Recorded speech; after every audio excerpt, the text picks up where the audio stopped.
let me ask you this. How will hip-hop remember Vlad? Are you a villain or a hero, or do you give a damn?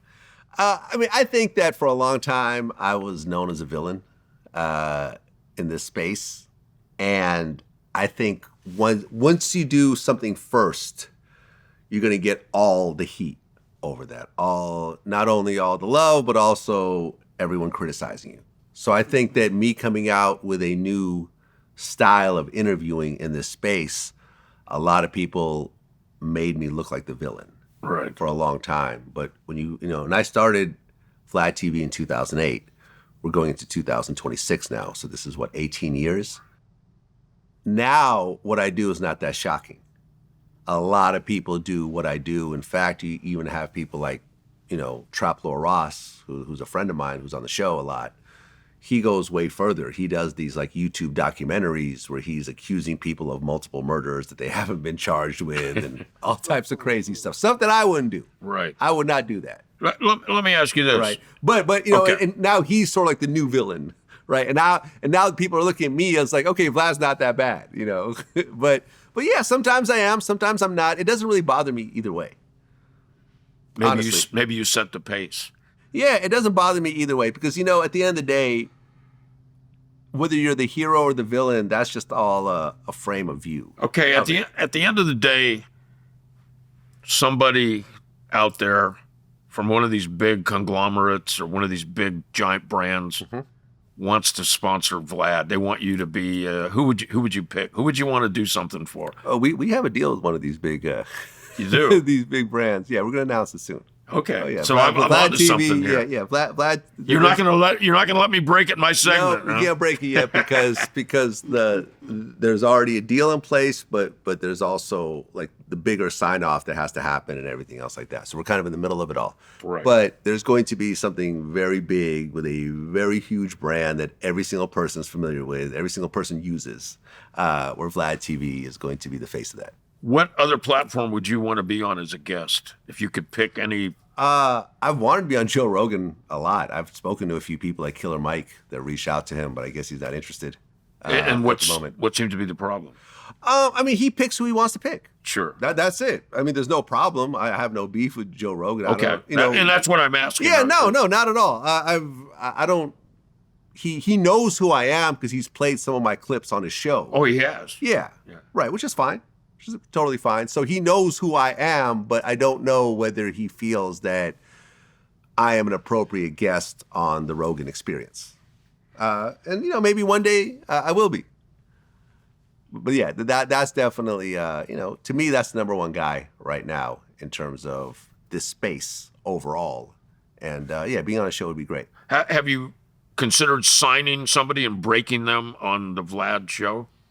We don't really sign people. Okay. We Is that something you'd consider if somebody was really talented? Not really. I mean, we have hired other interviewers. For example, Cavario did your first interview. So we have people. And we continue to be friends. Yeah, he's a cool guy, man. I love Cavario.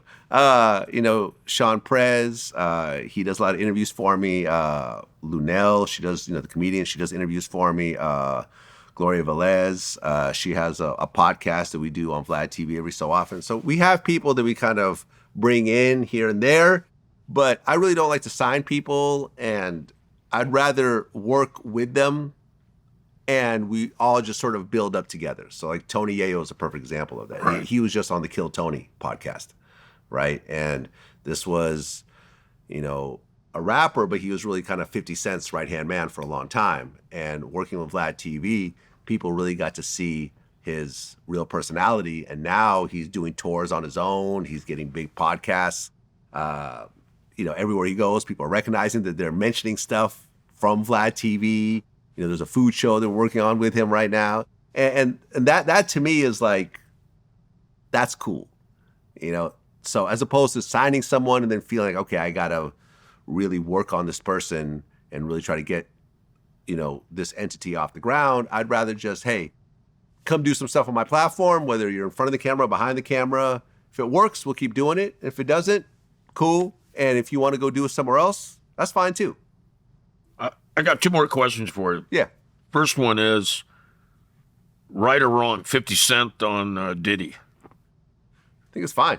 It's okay. Yeah, absolutely. People are allowed to put together documentaries. And if you think about it, 50 Cent, his son's mother was wrapped up in the whole Diddy situation. Right. So I think that Diddy made it personal with 50 by doing that. Okay. So 50 is petty. It's payback time. It's payback. And you really think about it, right? Like, you got to think, if you're Diddy, you have access to so many women anywhere in the world.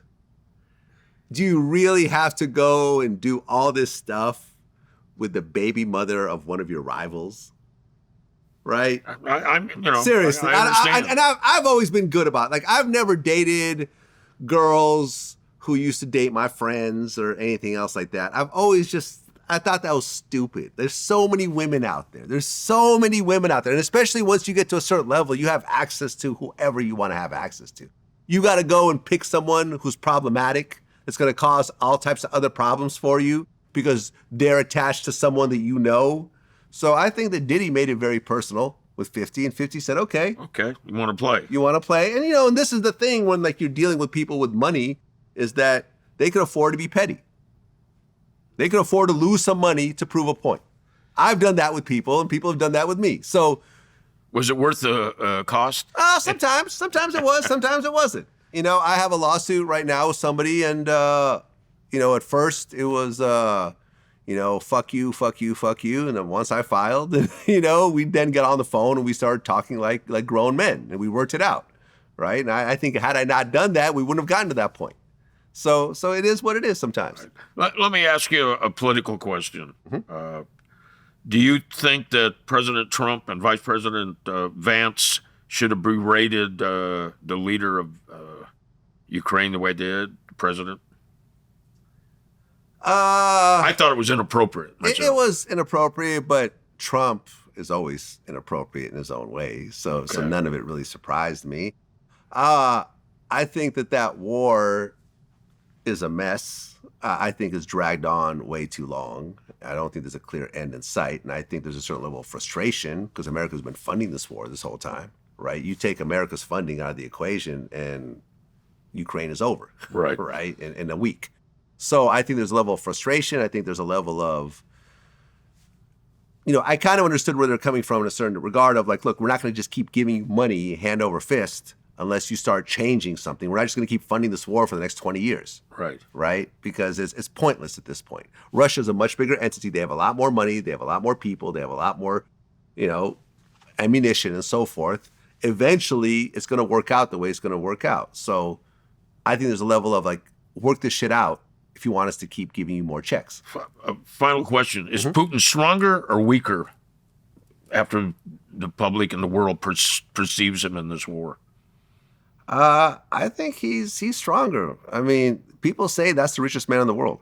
Yeah. You just don't know how much he's worth. Well, in 2015, I did a show, Outlaw Chronicles, and it went all over the world, and it went to Russia. And I was doing interviews, and there was a big Russian magazine article or newspaper article, and I ran into some Russian people by accident, and they interpreted the article for me. I got in a conversation with them. They realized I had been in this powerful position in this international organization, but they told me that the people really love Putin in Russia. Yeah, they do. I've been to Russia. Yeah. People really love. I mean, you can't stay in power that long and be just hated. Do you think you'll be assassinated ultimately? No, I don't think so. Okay. I don't think so. And I remember this one time, right? I interviewed this guy. He was a former KGB agent, right? Who worked directly for Russia, spying in the U.S. Well, Putin was a KGB agent. Exactly, was a KGB agent himself, right? And I remember I was talking to him, and this was sort of, I think, the start of the Ukraine war. And I said, well, people are saying that Putin has cancer and he's really sick and he only has a couple months left to live. And he said, do you really think you know Putin's health status? You really think you know that? I said, that's a good point. Like, the public knowing, one of the most powerful people on earth, their health status, yeah, we don't know. And sure enough, he's healthy, 3-4 years later, right. He's still doing his thing.